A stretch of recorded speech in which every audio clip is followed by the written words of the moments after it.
Alors, nous sommes de retour à En Affaires chez nous. Dans cette deuxième partie de l'émission, nous parlons plus spécifiquement de nos membres et j'inviterai notre co-animatrice Noémie à nous présenter les nouveaux membres qui se sont joints à notre chambre de commerce. Mais tout d'abord, j'aimerais apporter une petite précision au sujet de notre membre de la semaine dernière, soit la halte scolaire Croque-Soleil. On veut juste préciser que la propriétaire est bien Mme Francine Thériault et la personne contact est Mme Jacinthe Desjardins qui, elle, est directrice. Alors, Noémie, quels sont les nouveaux membres cette semaine? Donc, deux nouveaux membres cette semaine. Le premier, Corriven Inc., qui est situé au 11 boulevard Sainte-Madawaska à Saint-Basile. Donc, Corriven est un leader technologique qui fabrique des solutions de composite haute performance pour les industries de l'emballage, de l'architectural, du meuble et de la construction. Donc, la personne contact est M. Daniel Beauregard-Long. Le deuxième membre de cette semaine est M. Jean-Hugues Dionne, qui est évidemment un membre individuel qui a joint la Chambre de commerce. Alors, merci beaucoup, Noémie, et on souhaite la bienvenue à ces nouveaux membres et on invite donc la population en général à encourager ces nouveaux membres et à se prévaloir de leurs services. J'ai maintenant le plaisir de vous présenter le membre de la semaine. Alors, le groupe Planitech Group Inc. et le représentant est M. Normand Corneau, qui est propriétaire. Alors, bonjour, M. Corneau. Bonjour. Bienvenue à l'émission. Bien, merci. Alors, M. Corneau, pouvez-vous, d'entrée de jeu, nous parler un peu, faire un bref historique de l'entreprise? Une petite correction au dossier. Je ne suis pas propriétaire, je suis associé. OK. Dans l'historique, je vais vous dire qui est le propriétaire. Parfait. Planitech est venu au monde en 2013. Après avoir passé près de 40 ans en consultation, je me disais, il y a quelque chose de nouveau. Il y a quoi d'autre que je devrais faire? OK? Je voulais pas repartir en grande comme j'ai déjà fait. J'ai dit, je vais regarder un marché beaucoup plus sensible. Et à ce moment-là, un vieux collègue, Jeannot Turgeon, de Turgeon et Associés, on s'est mis à jaser tous les deux ensemble. Il dit, hey, ça fait longtemps que je pense de faire de la planification de succession d'entreprise. Ah, ben, j'ai dit, moi, ça m'intéresse. Et il faut dire que Jeannot et moi, lorsque je suis revenu dans la région en 1978, ça a été mon premier client. OK. Et il est encore aujourd'hui, 40 ans plus tard. Mais là, maintenant, on est associés dans cette nouvelle entreprise-là, Groupe Planitech. Groupe Planitech fait une chose uniquement. Elle fait, c'est un groupe conseil en transfert d'entreprise familiale. OK, parfait. C'est une spécialité, c'est un domaine qui est peu connu, OK? Parce qu'on parle beaucoup de transfert, on parle beaucoup de échanger, puis des propriétaires, puis de vendre et tout ça.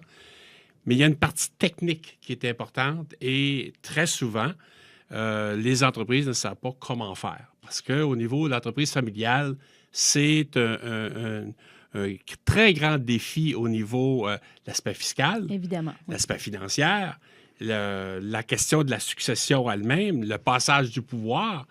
Donc, mon travail est vraiment de permettre aux familles de faire cette transition-là dans les façons les plus profitables pour elles. Donc, aider les cédants, évidemment, à céder leur entreprise à leur famille, mais aux preneurs aussi être capables de le faire. Donc, Planitech, c'est ça. On n'a pas voulu s'agrandir dans toutes sortes de domaines comme on faisait avant. On a dit, on a un focus, on a une spécialité.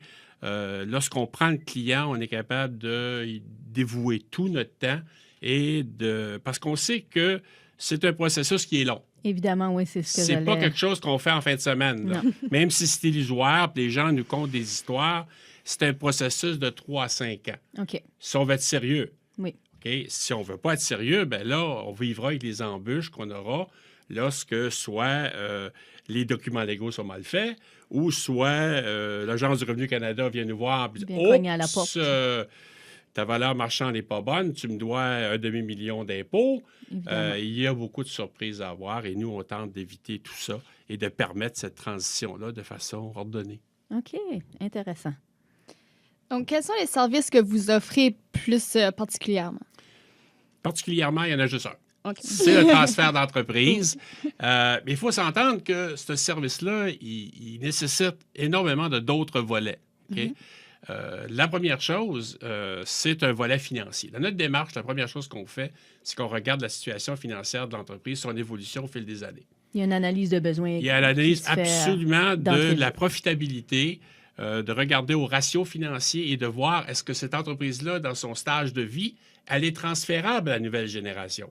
Parce que, écoutez, entrepreneur, je l'ai été moi aussi pendant de nombreuses années, et puis on a peut-être un petit peu de défaut, c'est qu'on n'aime pas payer trop d'impôts, on en sûr. cache beaucoup, on fait des choses comme ça, mais quand on vient pour faire la transition, l'entreprise vaut rien.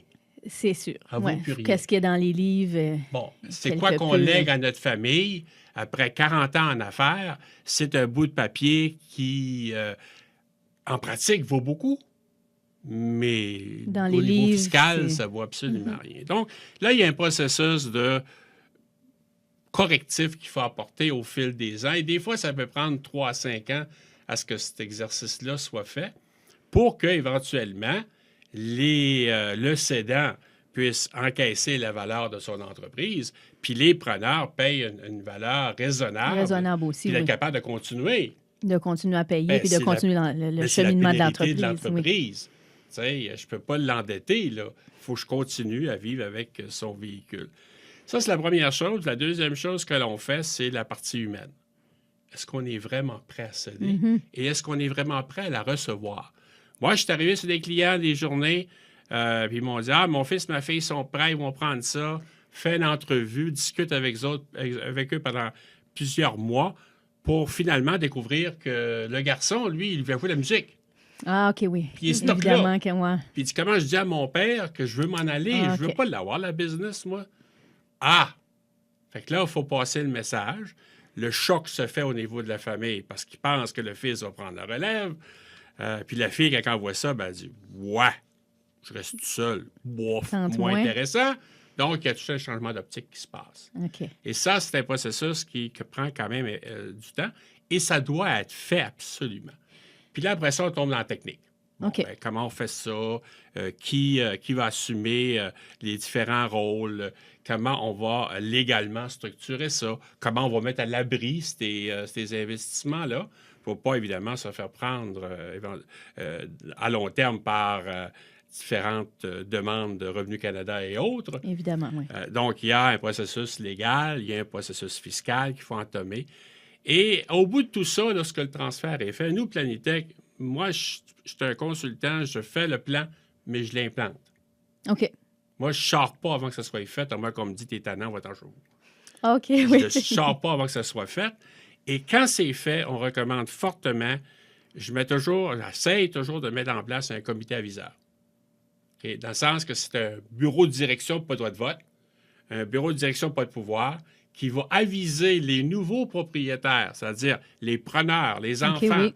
avec le support des parents, pour assurer encore une fois une transition qui va se faire au fil des ans et préparer la relève à assumer les rôles qu'ils vont jouer dans le futur. Mise en garde. Très souvent, on pense que la succession, les enfants, doivent devenir directeur général de l'entreprise, doit être l'âme dirigeant. Ce n'est pas nécessaire. Ces gens-là ont des talents. Si on focus sur leurs talents, puis leur faiblesse, c'est qu'il leur manque un bon directeur général, Oui. embauchez-en un. Ça règle le problème. Évidemment. Tu sais, donc, c'est un peu comme ça qu'on travaille. Très intéressant. Alors, M. Corneau, ça fut un plaisir de vous recevoir à l'émission. Puis, la Chambre de commerce est fière de vous compter parmi ses membres. Alors, bonne continuité dans votre travail. Merci beaucoup.